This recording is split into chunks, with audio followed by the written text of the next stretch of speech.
Cases करके आपने पढ़ा लिखा आपने जाया किया है, आपने किया टॉर्चर क्यों किया है? टॉर्चर क्यों किया है? टॉर्चर कौन कोर्ट डिसाइड करेगी?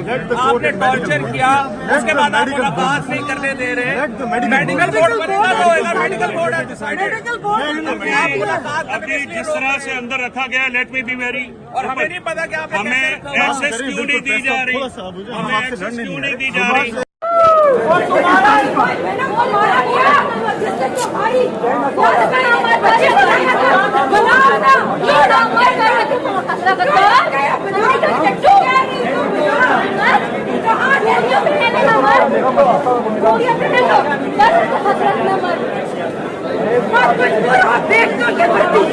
अगर इस भर्ती पे और यहाँ बैठोगे देश आगे बढ़ती